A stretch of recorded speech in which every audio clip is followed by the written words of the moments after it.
हम लोगों का मीटिंग पॉइंट जंग है, हम दोनों जंग में ही पैदा हुए थे। हीर रांझा का शहर है वो जंग, तो इसमें कुछ प्यार का जज्बा कुछ ज़्यादा थे। बेशक हम दूर रहते थे लेकिन हम इन टच होते थे हमेशा। सुहेब ने डायरेक्ट प्रपोजल ही भेज दिया था, तो बताने की ज़रूरत ही नहीं पड़ी। अगर आपसे कोई कहे कि मैं आपको 1 मिलियन दे दूँ, सही है, तो क्या आप ये ज़मीन बेच देंगे? बिल्कुल भी नहीं, मैंने अपने चांद के लिए लिया तो मैं क्यों बेचूंगा। मार्केला हिल्स हैं, सही है। आपको एक शख्स कह रहा है कि भाई ये सारे हिल सारे पहाड़ ले लें, चांद पे ज़मीन दे दें। नहीं, मैं अपना चांद किसी को नहीं दूंगी। मैं अपना ये वाला चांद भी नहीं दूंगी और वो आसमान वाला भी नहीं।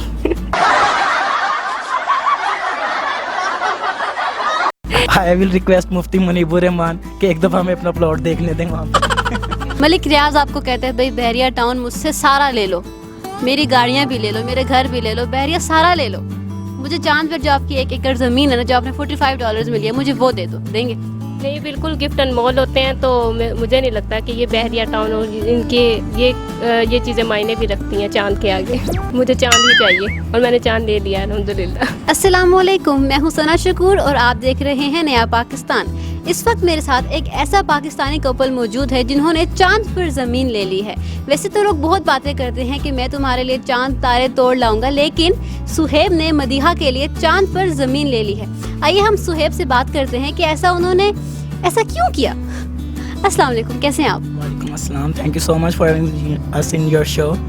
और मैं ये बताना चाहता हूँ कि चांद पे ज़मीन लेने का ख्याल उस टाइम आया जब सुशांत सिंह की डेथ की न्यूज़ आई और उसके बाद वो पता चला कि एस्ट्रोफिज़िक्स में वो बहुत ज़्यादा इन हैं और इसके अलावा उनके नासा के साथ भी बहुत सारे प्रोजेक्ट्स चल रहे हैं और कुछ एक मूवी पे भी वो काम कर रहे थे।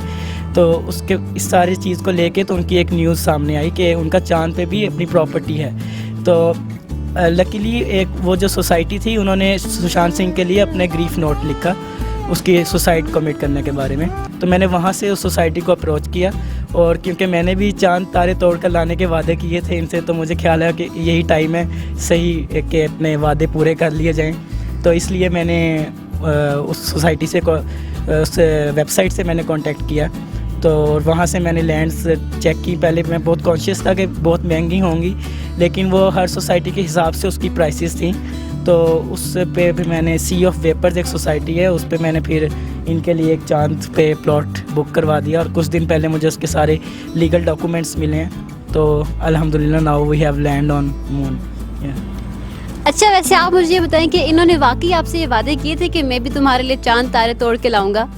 जी, वादे किए भी थे और माशाल्लाह से पूरे भी किए हैं इन्होंने हमारे वादे। अच्छा, आप मुझे ये बताएं कि आप लोग की अभी नई शादी हुई है ना, तो आप लोग कैसे मिले, आप मुझे बताएं। हम लोग फर्स्ट कज़न्स हैं और यानी कि कज़न्स मैरिज है ये और हाँ, हमारे आपस में बहुत ज़्यादा अच्छी अंडरस्टैंडिंग थी। सो हमने सोचा कि जब इतनी अच्छी अंडरस्टैंडिंग है तो क्यों ना शादी कर ली। अच्छा, आपकी किस एज में, एक एज फैक्टर होता है ना कि इंसान को लगता है कि भाई मुझे इससे प्यार है, वो कौन सा एज फैक्टर था जिसमें आपने अपनी मोहब्बत का इजहार किया एक दूसरे से? 3 इयर्स हो गए थे हमारी इंगेजमेंट को। तो आफ्टर यानी कि कब से मुझे ग्रेजुएशन के बाद मुझे लगा कि नहीं, अब शादी कर लेनी चाहिए। आप लोग तो मुझे मतलब एज के लिहाज से बहुत छोटे लग रहे हैं। तो 3 इयर्स पहले आपकी इंगेजमेंट हुई थी, मतलब आपकी क्या एज थी जब आपकी इंगेजमेंट हुई थी? I was 20। अब मैं अपने 5th सेमेस्टर में था DVM के। तो फिर 9th सेमेस्टर के एंड पे फिर हमारी शादी हो गई थी, मेरी इंटर्नशिप से पहले ही। और मुझे याद है कि तब मेरा लास्ट पेपर चल रहा था फाइनल और नेक्स्ट दिन हमारी मेहंदी थी। अच्छा, वैसे ये बातें ना लड़कियों की होती हैं। मैं भी यूनिवर्सिटी में पढ़ती हूँ तो ऐसा ही होता है कि लड़कियाँ मेहंदी लगा के आती हैं, कहती हैं आज हमारी मेहंदी है रात को। मैंने बस यही सुना कि लड़कियों के साथ ऐसा होता है, लड़के के साथ मैं पहली दफ़ा देख रही हूँ। तो जब शादी थी, मेहंदी थी, तब आप क्या कर रही थी?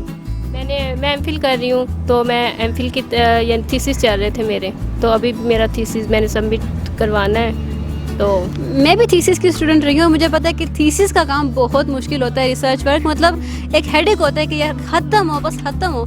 और ये ऑलरेडी एक हेडेक था आपके सर पे और आपने कहा मैंने शादी भी इसी टाइम पे करनी है। जी बिल्कुल ऐसा ही था, मैंने कहा थोड़ी सी इंजॉयमेंट हो जाए तो क्यों ना शादी कर ली जाए। अच्छा, वैसे आप मुझे ये बताएं कि आप लोग जो हैं अभी न्यूली आपकी से शादी की, तो आपकी शादी को कितना टाइम हो गया? 6 मंथ्स हो गए हैं। 21 फरवरी को हमारी शादी हुई थी। मतलब आपने कोरोना के दिनों में शादी भी कर ली? कोरोना से 2 हफ्ते पहले हमने शादी की, और उसके बाद वो जो हमारा वेडिंग हॉल वाला था वो बंदा कह रहा था कि इनकी शादी हुई है और ये बंदे मुझे मिलवाए, इसके बाद कोई शादियाँ नहीं हो रही, और 1 हफ्ते बाद 2 हफ्ते बाद कोरोना आ गया और सारी शादियाँ वगैरह बैन हो गई थी। अच्छा, आपने तो शुक्र किया होगा ना कि चलो कोरोना आ गया, अब हम लोग आराम से सुकून से घर बैठ के ना टाइम स्पेंड करेंगे। ये श्रीलंका चले गए थे आफ्टर 10 डेज शादी के, तो वहाँ कोरोना में फंस गए, तो वो सारा सीन ही ख़राब हो गया। फिर तो आपको बहुत बुरा लगा होगा कि अभी अभी मेरी शादी हुई है और अब ये कोरोना आ गया है। जी बिल्कुल, बहुत ज़्यादा बुरा लगा था, और ये फिर वापस भी नहीं आ रहे थे इतनी मुश्किल से, फिर कोरोना की वजह से 2 मंथ्स बाद ये वापस आए हैं। मतलब कि आपकी शादी को 6 महीने हो गए और फिर आप 2 महीने के लिए श्रीलंका चले गए और 4 महीने हुए आपको वापस आए हुए, तो ये ज़मीन आपने कब खरीदी है? ये आई थिंक मैंने खरीदी है ये बकरा ईद के करीब, जून में खरीदी है मैंने। मई में मैं वापस आया था श्रीलंका से, तो उसके बाद ही उसकी डेथ हुई थी, तो फिर मैंने जून में ये किसी डेट में आई थिंक खरीदी है उस टाइम पे। अच्छा, आपका एजुकेशन आपने क्या, आप लोगों की क्या एजुकेशन है? मैं डॉक्टर ऑफ वेटनरी मेडिसिन हूँ, वेटनेरियन हूँ मैं, और मैंने रिसेंटली अपनी ग्रेजुएशन कंप्लीट की है एरिड एग्रीकल्चर यूनिवर्सिटी रावलपिंडी से। और आप? मैंने एमफिल किया है क्लिनिकल साइकोलॉजी में रिफा इंटरनेशनल यूनिवर्सिटी से, फैसलाबाद कैंपस। आप लोग तो बहुत दूर दूर रहते हैं, रावलपिंडी, फैसलाबाद। बेसिकली हम हैं झंग के, तो यानी कि यहाँ तो काफ़ी टाइम हो गया फिर आए हुए। मतलब आप रावलपिंडी में रहते हैं, वो फैसलाबाद में अपनी एजुकेशन ले रही हैं, तो आपका मीटिंग पॉइंट झंग है?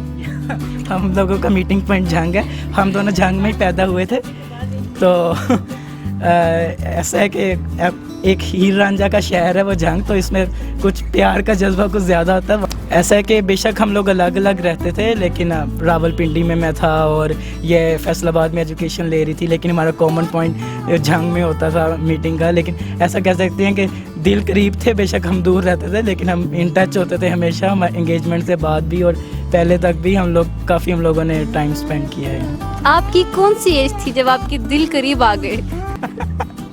I was of 20। ऐसा तो नहीं हो सकता ना कि बिल्कुल अब जब आप 20 के हुए, तो आपने तो 20 में शादी की है? 23 में आपने शादी। हाँ, तो एंगेजमेंट से पहले भी तो आप लोग एक साथ थे ना, तो वो कौन सा टाइम था? इस तरह से था कि जब हम लोग झंग जाते थे तो ईद वगैरह पे, ईद मनाने, तो सब लोग की वहाँ पे एक ग्रीटिंग्स होती हैं और सब लोग आते थे, तो तब ये भी वहाँ आया करते थे। हम सब लोग इकट्ठे टिक्का पार्टीज़ हो गई या जो भी बारबेक्यू पार्टी हम लोग करते थे अपने कज़न्स की, तो हम दोनों मिलके सब कुछ मैनेज करते थे, या कुछ और भी घर में फंक्शंस करने, तो हमने कहा सब कुछ मैनेज हो रहा है तो शायद फिर हमें शादी भी कर लेनी चाहिए। सिर्फ घर की मैनेजमेंट से और एक पार्टी की मैनेजमेंट से आप लोगों को लगा कि आप लोगों में इतनी अच्छी अंडरस्टैंडिंग हो गई है कि आप शादी कर सकते हैं?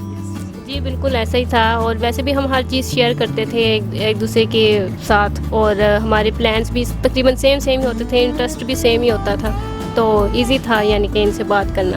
तो आपने अपने घर में कैसे बताया कि आपको सुहेब पसंद है? सुहेब ने डायरेक्ट प्रपोजल ही भेज दिया था, तो बताने की ज़रूरत ही नहीं पड़ी। वैसे भी फर्स्ट कज़न थे तो किसी को भी एतराज़ नहीं था, तो सबने, बल्कि बड़े हैप्पीली हमारी शादी हुई है माशाल्लाह। अच्छा, वैसे ऐसे होता है ना कि जब कज़न्स का आपस में जब रिलेशन होता है तो बाकी कज़न्स को भी पता चल जाता है और फैमिली में छुप छुप के बातें फैल रही होती हैं, ऐसा ही तो आपके पेरेंट्स को भी पता होगा, लेकिन आप लोग तो कज़न थे, इतना इशू नहीं हुआ होगा ना?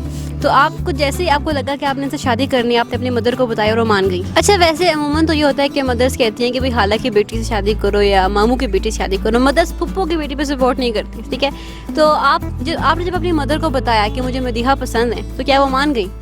जी बिल्कुल, मैंने अपनी मदर से बात की थी 5th सेमेस्टर में कि मुझे एंगेजमेंट करनी है, तो मेरी मदर ने जो मुझे 1-2 ऑप्शंस दिए, उसमें सबसे पहले ऑप्शन ही मदीहा का था, तो मैंने फ़ौरन से कह दिया कि मुझे मदीहा से ही करनी है। तो और ये अब मैं आप लोगों को सबको एक मैसेज देना चाह रहा हूँ कि ये पुप्पो की बेटी, खाला की बेटी, ऐसा कोई चक्कर मत किया करें। पेरेंट्स को भी कहना चाह रहा हूँ कि अगर आपको कोई भी कज़न पसंद है या आपकी कज़न में, ये बहुत अच्छी बात है, तो आप उससे बात करें, प्रपोज़ करें, अपने घर में बात करें, और पेरेंट्स को भी चाहिए कि आप उसको प्रपोज़ल लेके जाएं वहाँ पे। तो इससे कोई अच्छी बात नहीं हो सकती कि आप एक दूसरे को अच्छे से जानते हों और आपका अच्छा टाइम स्पेंड हुआ और आप उसी को अपना लाइफ पार्टनर बनाएं, तो बहुत अच्छी चीज़ है ये। और ये मेरी फूफो की बेटी हैं और वो फूफो बिल्कुल मेरी अम्मी की तरह है, बिल्कुल मुझे उसी तरह से प्यार करती हैं, बहुत हमारा अच्छा इंटरेक्शन है फूफो और मेरा। तो ये मैसेज है मेरा सब लोगों के लिए। अच्छा, अच्छा मुझे ये तो बताएं वो जो ऑप्शनल थी दो, अच्छा मुझे ये तो बताएं जो ऑप्शनल थी वो कौन थी दो? ये तो मुझे बताना बाकी ही दो, पहले नंबर पर तो ये थी, आपने कहा ये टिक होगी, बाकी दो कौन थी जिन्हें आपने रिजेक्ट किया है? आई विल नॉट, मैं आपको बाद में बता दूंगा वो। अच्छा चलिए आप मुझे ये बताएं कि चले एक ऐसा सिनेरियो क्रिएट हो जाता है कि चांद पर जितने भी ज़मीनें हैं ना वो बहुत महंगी हो चुकी हैं, सही है, सब कुछ बिक चुका है, ख़त्म हो चुका है चांद पर ज़मीनें लेना, सही है, क्योंकि आपने भी 1 एकड़ ज़मीन जो बहुत ज़्यादा होती है, सही है, और बाकी आप कह रहे हैं कि सुशांत सिंह ने भी ली थी, बाकी जो अमेरिका के कुछ लोग हैं रोनाल्डो वगैरह उन लोगों ने भी ली। तो अगर आपसे कोई कहे कि मैं तुम्हें, आपने तो लिया है वो $75 में लिया, $45 में लिया, अगर आपसे कोई कहे कि मैं आपको 1 मिलियन दे दूँ, सही है, तो क्या आप ये ज़मीन बेच देंगे? बिल्कुल भी नहीं, मैंने अपने चांद के लिए लिया तो मैं क्यों बेचूंगा उसे, ये इनका बहुत यूनिक गिफ्ट है और ये भी नहीं चाहेंगे कि इसे कभी बेचें, बिल्कुल नहीं बेचेंगे इसे ये। अच्छा आपने मतलब बिल्कुल पक्का इरादा कि नहीं बेचनी? अच्छा वैसे पाकिस्तान में आपको कौन सी जगह पसंद है जहाँ पे रहना चाहते हैं? पाकिस्तान में इनको इस्लामाबाद मुझे पसंद है और इनको अभी रिसेंटली हमने विज़िट किया था स्कर्दू, इनको स्कर्दू पे घर बहुत पसंद आए थे, तो ये चाहती हैं कि घर मैं स्कर्दू पे भी लूँ वहाँ पे ना। अच्छा आपने अपना हनीमून कहाँ किया? हम लोग कोरोना की वजह से जा नहीं सके थे और हमने अज़रबैजान का प्लान किया था, लेकिन फिर हमें स्कर्दू जाना पड़ा, फिर हम स्कर्दू में प्लान किया था वहाँ पे। वैसे आपने ये नहीं सोचा कि चांद पर ज़मीन लिया तो हनीमून भी चांद पर होना चाहिए? उसके लिए फिर हमें कुछ 20-30 साल इंतज़ार करना पड़ता। 20-30 साल बाद फिर हनीमून नहीं हो सकता, फिर बच्चों की शादी होती है। तो इसलिए हमने टाइम का पूरा फ़ायदा करते हुए तो हम लोग स्कर्दू चले गए हनीमून के लिए। तो अगर आपको कोई बंदा ये कहे कि स्कर्दू आप सारा ले लें, सारा गिलगित बल्तिस्तान आप ले लें, क्या आप चांद पे ज़मीन देंगे? नहीं, हम तो अब भी नहीं देंगे चांद पे ज़मीन, क्योंकि वो इतना इम्पोर्टेंट नहीं है, क्योंकि हमारे पास इस्लामाबाद में घर है अल्हम्दुलिल्लाह, तो एक हमारे दूसरे प्लेनेट पे भी कहीं स्पेस में घर होना चाहिए। अच्छा वैसे आप देख रहे हैं कि हमारे पीछे मार्गिला हिल्स हैं, सही है, आपको एक शख्स कह रहा है कि भाई ये सारे हिल्स, सारे पहाड़ ले लें, चांद पे ज़मीन दे दें। नहीं, मैं अपना चांद किसी को नहीं दूंगी, मैं अपना ये वाला चांद भी नहीं दूंगी और वो आसमान वाला भी नहीं। अच्छा चले ये सब कुछ छोड़ें, देखिए बहरिया टाउन तो सबको पसंद है और बहरिया इनक्लेव है, बहरिया के तो ज़्यादा फेजेज़ हैं, कराची में, लाहौर में, इस्लामाबाद में। मलिक रियाज आपको कहते हैं भाई बहरिया टाउन मुझसे सारा ले लो, मेरी गाड़ियाँ भी ले लो, मेरे घर भी ले लो, बहरिया सारा ले लो, मुझे चांद पर जो आपकी 1 एकड़ ज़मीन है ना जो आपने $45 में लिया, मुझे वो दे दो, देंगे? नहीं, बिल्कुल गिफ्ट अनमोल होते हैं, तो मुझे नहीं लगता कि ये बहरिया टाउन और इनके ये चीज़ें मायने भी रखती हैं चांद के आगे। मुझे चांद ही चाहिए और मैंने चांद ले लिया अल्हम्दुलिल्लाह। आपको तो 2 चांद मिल गए ना। अच्छा अब इससे आपका क्या मैसेज है कि लोग जो हैं आजकल इतने हमारे पाकिस्तान में, पूरी दुनिया में बहुत से केसेस हो रहे हैं, आपने मोटरवे केस सुना, बाकी केसेस सुने, अब मेरे ख्याल से जिना आम हो गया है, ठीक है, क्योंकि शादी करना मुश्किल हो गया और आप माशाल्लाह यंग कपल हैं, आपने बड़ी अच्छा किया कि आपने बहुत जल्दी शादी कर ली, तो आप क्या मैसेज देना चाहेंगे खास तौर पे पेरेंट्स को जो कहते हैं कि भाई लड़का स्टेबल हो तो शादी करेंगे, लड़की अच्छी हो, पढ़ी लिखी हो तो शादी करेंगे, तो लड़की जब तक पढ़ी लिखी होगी उसकी एज हो जाएगी 25-26, तो लोग अब लड़की बड़ी हो गई है तो अब शादी नहीं करनी, इस बारे में आप क्या कहेंगे? तो मेरा यही मैसेज है सब यूथ के लिए कि अगर आप किसी को पसंद कर रहे हैं, बेशक आपकी कज़न है या यूनिवर्सिटी में अगर कोई आपके साथ क्लास फेलो हैं, तो आप उससे भी प्रपोज़ करने की बजाय अगर अंडरस्टैंडिंग है तो आप अपने पेरेंट्स से सबसे पहले बात करें, अपना प्रपोज़ल उस लड़की के घर भेजें, एक जो प्रॉपर वे होता है, आपके पेरेंट्स को भी फिर समझना चाहिए कि एक दूसरे कंपैटिबल हैं तो आपके लिए ऑब्वियसली अच्छा सोचेंगे वो, तो उनको समझना चाहिए, तो बात वहाँ पे डन करें और सब कुछ कर देखें। इनको मैं पसंद करता था, मैंने प्रपोज़ल भेजा, वहाँ पे कोई इस तरह की पहले कोई छुप के मीटिंग्स नहीं हुई या इस तरह का कोई सीन नहीं हुआ, डायरेक्टली हम लोगों ने शादी की और आज हम बहुत दोनों खुश हैं, ये भी मेरे साथ खुश हैं, हम दोनों बहुत अच्छी लाइफ गुजार रहे हैं आजकल। आप इनके साथ खुश हैं? जी मैं बहुत ज़्यादा खुश हूँ अल्हम्दुलिल्लाह। वैसे आपके फ्रेंड्स का क्या रिएक्शन है जब आपने उनको बताया कि भाई हम लोगों ने तो चांद पे ज़मीन ले ली है? मेरी फ्रेंड्स पहले तो सबने मजाक ही समझा और सारी हंस रही थी कि यार हम तो वहाँ हनीमून प्लान करेंगे और ये हम तुम्हारे चांद पे आएंगे और ये करेंगे, तो मेरी एक फ्रेंड बोल रही थी कि देखना कहीं एलियन ही ना पैदा हो जाए। इस टाइप ऑफ सारी मजाक चल रहे थे हमारे, लेकिन फिर बाद में उन्हें वाकई पता चल गया कि नहीं ये तो सच बात है। और डॉक्यूमेंट्स वगैरह जब उन्होंने देखे और बात की मुझसे तो उन्होंने कहा नहीं वाकई तुम्हारे सुहेब ने तुम्हारे लिए वाकई चांद पर प्लॉट लिया है।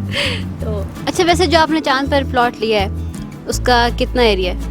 उसका 1 एकड़ एरिया उसका सारा, और मिनिमम वहाँ पे 1 एकड़ से ही मिलता है प्लॉट।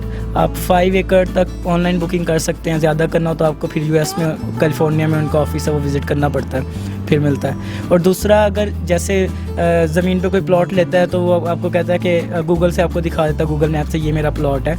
तो इसके लिए भी एक सुशांत सिंह के बारे में आपने सुना होगा, एक टेलीस्कोप है, उसमें मेंशन भी है जो मैंने डॉक्यूमेंट प्रोवाइड किए हैं, उसमें एक टेलीस्कोप है, आप वो बाय करते हैं। उसके साथ जो उन्होंने हमें अपने चांद के लिए जो सैटेलाइट फ़ोटो उन्होंने हमें दी है उसके साथ सारे लैटिट्यूड, ट्रैक नंबर, लैटिट्यूड सब कुछ मेंशन है। आप उस टेलीस्कोप में वो फिक्स करते हैं वो सारे फिगर्स, और उसके बाद अगर मौसम साफ़ हो अपने टेरेस पे खड़े होकर बालकनी में देखा अपने चांद को उसी तरह से जैसे वो डिमार्केशन हुए अपना प्लॉट वहाँ देख भी सकते हैं आप लोग वहाँ। आपने देखा है? नहीं, वो टेलीस्कोप बहुत महंगी है, अभी हम उसके लिए डॉलर्स जमा कर रहे हैं तो इंशाल्लाह हम लेंगे फिर। अच्छा, ज़मीन ले ली, टेलीस्कोप नहीं ली?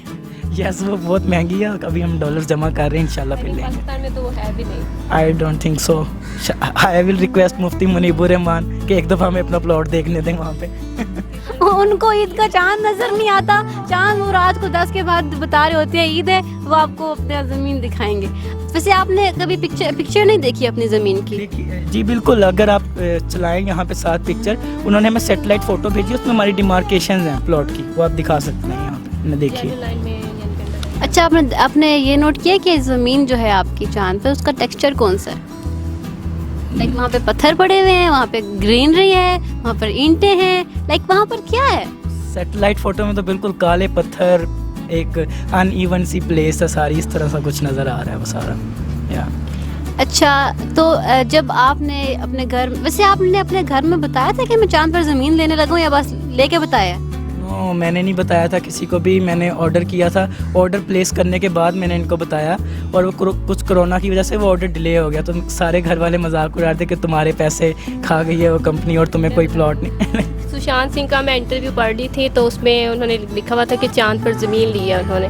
तो मैंने कहा, मैंने सुहेब से बात की, मैं कैसे हो सकता है ना कि कोई चांद पे कैसे पहुंच सकता है। तो इन्होंने शायद कोई सर्च किया और गूगल किया, और फिर इन्होंने वाकई एक गिफ्ट के तौर पे जब मेरे लिए ख़रीद ली तो फिर मुझे यकीन आ गया कि वाकई चांद पे ज़मीन ले भी सकते हैं। नहीं, घर में वो जो अम्मा अब्बा हैं वो बिल्कुल यकीन नहीं करते अम्मा पापा, और वो 1 महीने तक मेरी रजिस्ट्री लेट होगी कोरोना की वजह से, और कहते बस तुम्हारा प्लॉट चला गया। और अचानक ईद से 1-2 दिन पहले इनकी मेल आई, PDF कॉपी मुझे रिसीव हुई कि आपका प्लॉट जो है, और हमने वो USPS के थ्रू आपकी रजिस्ट्री भी भेज रहे हैं। तो अभी वो दोहा तक पहुँच गई है, दोहा में अभी कुछ कोरोना का सीन उनका ख़त्म नहीं हुआ, तो जैसे अब वहाँ मैं ट्रैक कर रहा हूँ अपनी रजिस्ट्री भी, तो आई थिंक इस महीने में मुझे मिल जाएगी मेरी रजिस्ट्री। अच्छा, वैसे आपने ये सोचा कि ज़मीन तो ले लिया ना, तो ज़मीन थोड़ी होगी, घर भी बनाना पड़ेगा, तो घर बनाने के लिए आपने किसी आर्किटेक्चर से कॉन्ट्रैक्ट किया है कि हमें कोई डिज़ाइन करके दो 1 एकड़ का घर?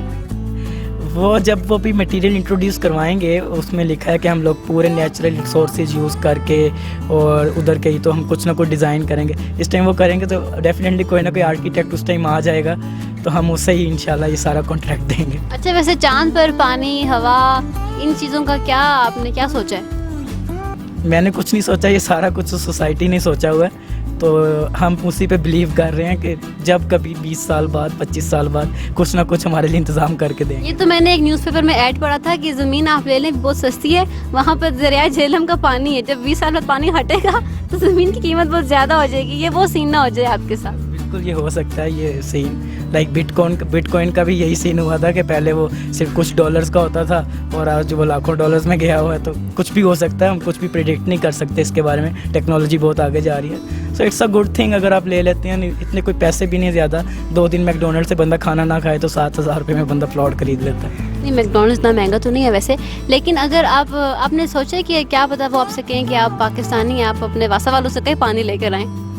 हाँ, अगर नासा हमें कहेगी तो वासा से लेके आएंगे, नासा वासा को खुद ही कुछ कम्बिनेशन करना पड़ेगा आपस में। अच्छा, वैसे लोगों का क्या रिएक्शन था जब जब आपकी ये न्यूज़ आई, तो आपने कमेंट्स भी देखे होंगे काफ़ी जगह पे, तो लोगों ने आपको क्या कहा?